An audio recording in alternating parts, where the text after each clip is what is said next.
দর্শক, আপনারা কয়েকদিন ধরে লক্ষ্য করা যাচ্ছে, আপনারা দেখছেন মনে হয় যে ইন্দোনেশিয়ার একটা ভিডিও সোশ্যাল মিডিয়াতে ভাইরাল হয়েছে। ভিডিওটা কিসের জন্য তৈরি করা হয়েছে বা ভিডিওটা কি আজও সত্য বা মিথ্যা, সেই বিষয়ে আপনাদের সাথে আলোচনা করব। ততক্ষণ পর্যন্ত সাথেই থাকুন। প্লে করবে এখন, আপনারা ভিডিওটা একটু দেখুন। ভিডিওতে দেখতে পাচ্ছেন একটা মেয়ে আর একটা ছেলে।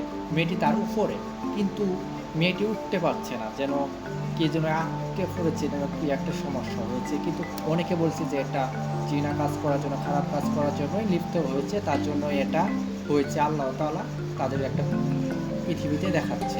আবার কেউ বলছে যে একটা শর্ট ফিল্ম তৈরি করে তারা তাদের জন্য, মানুষকে দেখানোর জন্য এই ভিডিওটা বানানো হচ্ছে।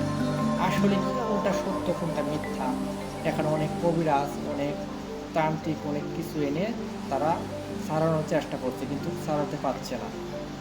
কিন্তু আসলে কি তাদেরকে কি হয়েছে তাদের সাথে, সব বিষয়ে